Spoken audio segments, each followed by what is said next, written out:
Vous aimez prendre de la hauteur? La hauteur, c'est le vol, c'est le ciel, donc bien sûr que oui. Eh bien, ça tombe bien, parce qu'on est tout en haut, ou presque, d'un bâtiment qui fait quand même 40 mètres. Ouais. Et qui est magnifique. On est juste à côté du jardin d'acclimatation qui a été inauguré il y a plus d'un siècle et demi, en 1860, par Napoléon III et l'impératrice Eugénie. Est-ce que vous connaissez, est-ce que vous y êtes allé souvent? J'y suis allée en tant que maman avec mon petit garçon, avec Ludovic à l'époque. J'étais cachée sous une perruque, mais c'était un très bel endroit pour les enfants. C'est vrai, vous cachez sous une perruque? Bien sûr. À peine sortie de l'adolescence, on vous surnommait la petite fille de français moyen. Oui. Conquérir les Français, est-ce que c'est pareil que conquérir Paris? Paris, c'est Paris. Ah. Il faut gagner Paris. Bonjour Sheila, Bonjour. bienvenue dans votre Paris des Arts. C'est gentil, merci. Vous avez été la reine des années yéyé, des années disco. Vous traversez les générations et vous vous réinventez sans cesse. Bilan, 85 millions d'albums vendus. Bilan, la vie est longue. On va en avoir des choses à se dire. Absolument. Mais avant, je vous propose qu'on aille visiter ensemble ce joyau architectural, la Fondation Vuitton. Merveille, absolument. On y va? Allons-y, allez, en route.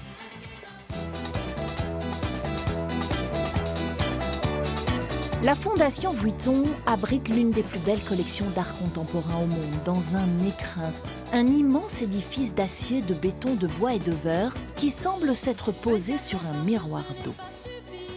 Mais bonjour, mais quelle chance vous avez Bienvenue à la Fondation. d'avoir un truc aussi magnifique à regarder tous les jours. Bienvenue. C'est un bâtiment extraordinaire. Ah non, ça fait rêver. Ça. C'est le magnat du luxe Bernard Arnault qui a voulu cette fondation et il a confié la conception du bâtiment à l'architecte Franck Gehry. Pourquoi? Alors, ça a été une rencontre entre Monsieur Arnault et Franck Gehry, et une rencontre entre Franck Gehry et le site, entre ce lieu merveilleux qu'est le bois de Boulogne et le jardin d'acclimatation. Moi, c'est vrai qu'en arrivant, j'ai pensé immédiatement à quelque chose qui bouge. Une carapace. Moi, pour moi, le scarabée pourrait correspondre à cette œuvre. C'est formidable ce que vous me dites, parce que c'est exactement ça la force du bâtiment. Voilà. C'est de pouvoir recevoir toutes ces images, mais qui toujours ont l'idée du mouvement. Conduire des bolides et tenter l'impossible. Ah non, regarde. Mais regarde comme c'est beau, quoi. Tout est démesuré. Combien de mètres carrés, combien de voiles pour constituer cet édifice?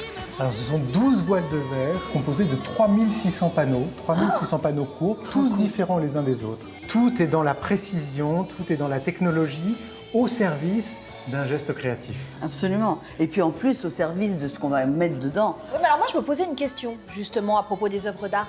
Quand l'édifice en soi est une œuvre d'art, est-ce qu'on ne prend pas le risque d'étouffer les œuvres qu'on expose? Alors vous avez raison, le premier geste artistique, créatif de la Fondation Louis Vuitton, c'est son bâtiment. Mais c'est aussi la capacité qu'a cette architecture à recevoir les arts et les artistes et à abriter des œuvres dans les galeries, mais aussi dans les espaces interstitiels. C'est une vraie passion qui m'attache à tes bras. J'ai entendu dire que Franck Gehry s'était inspiré d'un logiciel de l'aérospatiale. Pour concevoir ce bâtiment, il a utilisé ce logiciel de manière totalement inédite, c'est vrai? Vous avez raison, exactement. On part d'une maquette comme celle-ci, et dans un second temps, on vient mettre des pots, et on obtient une forme qui est tellement complexe que pour obtenir des plans, il faut numériser cet ensemble dans un logiciel qui habituellement est davantage fait pour développer des avions que pour construire des C'est bâtiments. fou quand même. Hein. C'est incroyable quand on y pense. La vie sans toi est trop vide.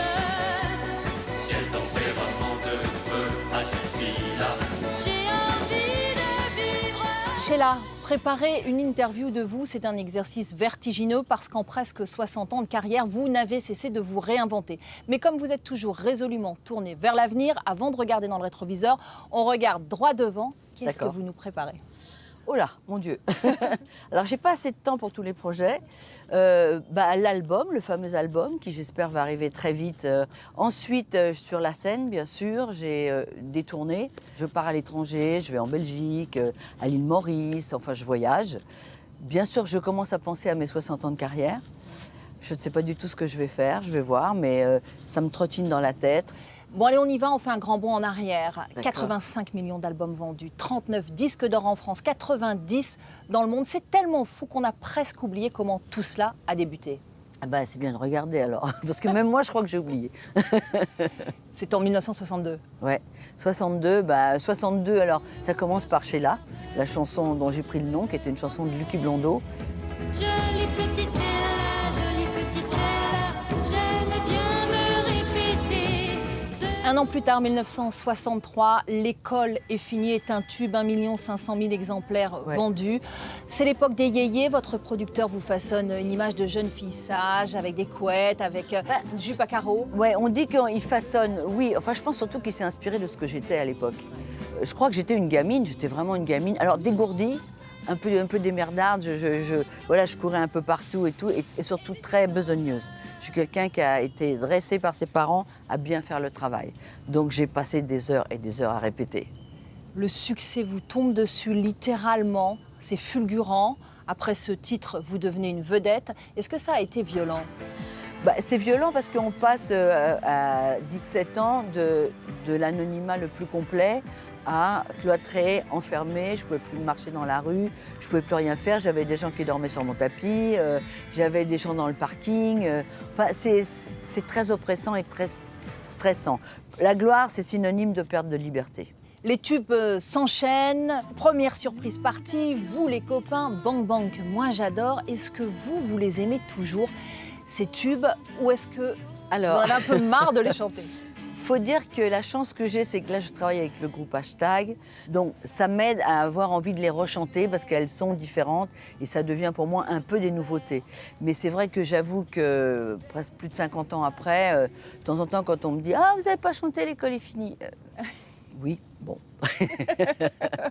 Très vite, Sheila devient une marque avec une ligne de vêtements, avec une ligne de cosmétiques. Il y a même une poupée à votre effigie. Comment est-ce que vous le vivez? Alors les boutiques de Sheila, c'était une idée à moi, parce que mes parents faisaient les marchés et j'avais très envie qu'ils arrêtent de se lever à 4 h du matin. Donc étant une fille, j'adorais la mode, donc je me suis dit, ça serait sympa, je vais créer des dessins et tout. Il y a eu beaucoup de ventes, il y a eu 500 magasins, enfin c'était un truc énorme. Je voulais que mon papa soit directeur de la maison de couture, il l'a été, mais au bout du compte, il n'a rien dirigé et c'est encore une histoire. Et vous, voilà. l'argent, vous n'en avez pas vraiment vu la couleur? Je pensais pas à ça, moi je pensais à bien chanter, à être à la hauteur de ce qu'on me demandait de faire et voilà. J'ai jamais demandé de compte, j'ai jamais rien fait. J'ai découvert que 20 ans plus tard qu'en réalité il y avait des royalties et que j'étais supposée les toucher. Moi je savais pas ce que c'était. On passe aux années 70 avec l'incontournable Les Rois Mages. Et puis 1977, gros virage musical. Vous vous attaquez à un répertoire disco en anglais avec Love Me Baby, avec Singing in the Rain. Est-ce que c'est le moment où vous traversez les frontières? Alors ça a été pour moi c'est synonyme de liberté. C'est-à-dire qu'à partir de l'instant où j'ai commencé à travailler en anglais, j'ai pris un groupe de danseurs qui s'appelait les B-Devotion et voilà. Et là, on est parti en Europe d'abord. On a été numéro 1 partout en Europe. Donc on a fait toutes les villes, on dormait dans les avions, etc. Enfin, on a pris vraiment beaucoup de plaisir. Et ce qui était drôle, c'est qu'à l'époque, tous les gens qui étaient numéro 1, alors il y avait Tina Turner, Boney M, Blondie. En réalité, on faisait la tournée des télés et on se retrouvait toujours ensemble. Donc là, j'avoue que j'ai profité de ma vie. Je suis sortie, j'ai fait la fête. Love me, baby, with affection. Make me love me to perfection. Tout de suite après viendra le titre Spacer sur lequel on danse encore.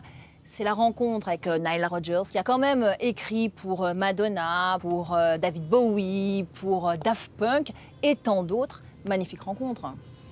Alors Nile, c'est la cerise du gâteau parce qu'évidemment j'étais dans le disco, mais quand j'ai rencontré Nile, il avait déjà produit mon album King of the World dans lequel il y avait Spacer, mais surtout lui il avait décidé de me faire prendre un virage et donc il m'a fait cet album qui m'a ouvert le monde entier et qui fait que 40 ans après, Spacer est toujours un tube.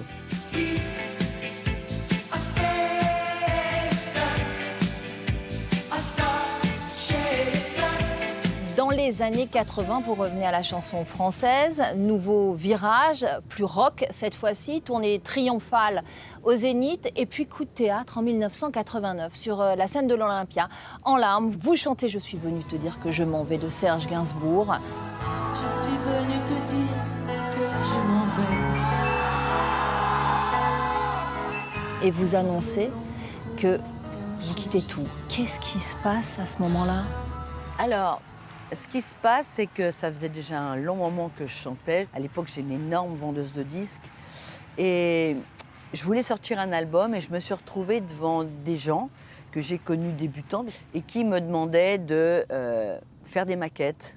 Et moi, j'ai pas supporté. Il y a un moment, stop, quoi. Et voilà, donc ça m'a tellement énervée que je crois que j'étais au bout de mon rouleau, au bout de moi. Je m'étais perdue au milieu de tout ça. Donc j'ai décidé d'arrêter. On se rend compte à ce moment-là que la gloire, ce n'est rien. Et le jour où vous ne représentez plus d'argent et vous n'êtes plus monnaie d'échange, vous n'avez plus d'amis. C'est-à-dire que je me suis retrouvée avec un téléphone qui ne sonne plus du tout. Donc j'ai été obligée d'être face à moi-même et de me dire, c'est quoi ta vie? Et vous savez quoi? Grâce à ça, j'ai eu 6 mois difficiles, hein, parce que d'un seul coup vous dites, mais où sont mes amis? Il n'y a plus d'amis, il n'y a plus rien, c'est la solitude. Et d'un seul coup, je me suis dit, mais peut-être que c'est le moment de faire autre chose. Donc j'ai commencé à écrire. J'ai écrit mon premier bouquin qui s'appelait Les chemins de lumière. Après, j'ai fait de la sculpture. Et en réalité, je suis remontée sur scène en 98. Et voilà, on est en 2019 et je suis au taquet. Et c'est génial. Je vous connais un peu, en tout cas suffisamment pour savoir que derrière Sheila, il y a Annie. Annie Chancel, c'est votre vrai nom. Sheila, elle a accueilli la lumière des projecteurs. Annie, elle a dû encaisser les coups du destin, les coups bas aussi. Première épreuve, difficile, vous avez à peine 18 ans, la rumeur court, et si Sheila était un homme, je sais que ça a été très compliqué à digérer et très long à digérer. Est-ce que je l'ai digéré? C'est ça qu'il faut savoir, je ne sais pas. Moi, je l'ai vécu comme quelque chose de tellement injuste. Parce que quand on a 18 ans, voilà, on ne peut pas s'attendre à ça. Le jour où c'est sorti dans un journal, parce qu'au départ, c'était Sheila se transforme en homme, et après, c'est devenu Sheila est un homme. Et après, on avait en faculté de médecine le médecin qui expliquait l'opération qu'il avait réussi. Donc, tout ça est sordide. Ça, c'est mon drame personnel. Le pire, c'est que ça a touché mon fils. Ça a anéanti mes parents. Quand j'ai accouché, on a demandé aux sages-femmes combien avez-vous touché pour dire qu'il est à elle et qu'elle ne l'a pas acheté en Suisse. Enfin bon, c'est glauque à mort. Mais voilà, j'en veux beaucoup, beaucoup, beaucoup, parce qu'on n'a pas le droit de détruire la vie d'une femme aussi intimement qu'un enfant. On oublie les coups, Sheila. Qu'est-ce qui compte aujourd'hui? Ce qui compte pour moi, c'est de rendre les gens heureux. Moi, je suis là pour donner de l'énergie aux gens. Je peux le faire, ils peuvent le faire. On part à présent à la rencontre de la comédienne Catherine Jacob. Une 60aine de films au cinéma, César du meilleur espoir féminin en 1989. Sur les planches, elle a une carrière bien remplie. Des classiques de Molière à Georges Feydeau, en passant par David Fuenquinos, elle a l'art du grand écart.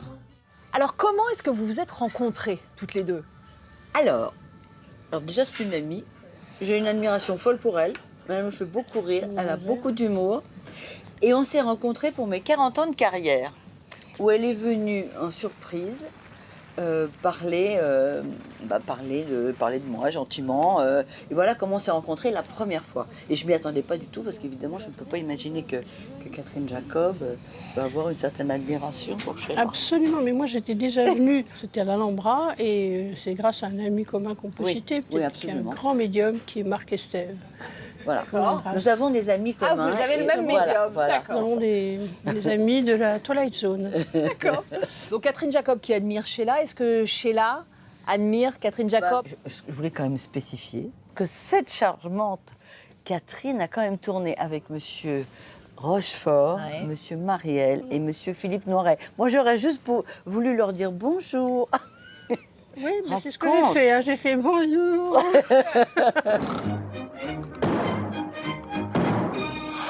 Alors, prêt pour la parade? Pas de trac, pas de petits bobos?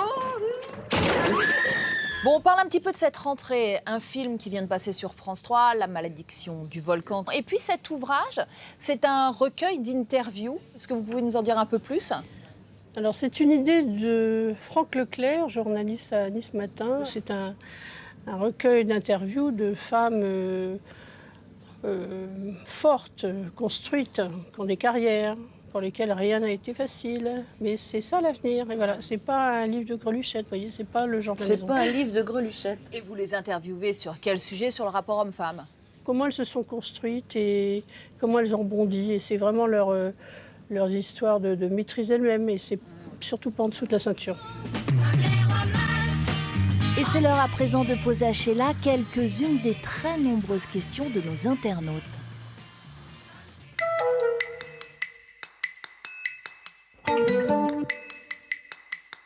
Alors, ça fait partie de mes rêves les plus fous. Je ne sais pas si je vais y arriver, mais en tous les cas, j'y pense sérieusement et j'essaierai.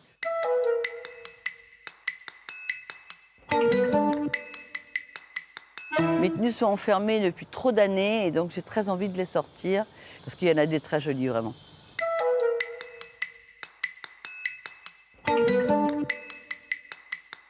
Oh mon Dieu, impossible de choisir. J'ai dû enregistrer entre 700 et 800 chansons, donc je ne sais pas. Je pense que ça sera quand même Spacer en attendant celle qui va venir. Ouais.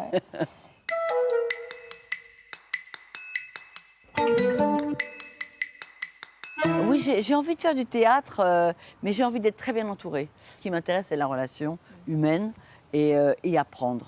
Merci Sheila. De rien. Ainsi De s'achève rien. votre Paris des Arts. Vous pouvez bien sûr retrouver cette émission consacrée à Sheila sur notre site internet. Et puis vous le savez maintenant, le Paris des Arts se poursuit également sur les réseaux sociaux. Alors je vous dis à très vite. Donne-moi ta main et prends la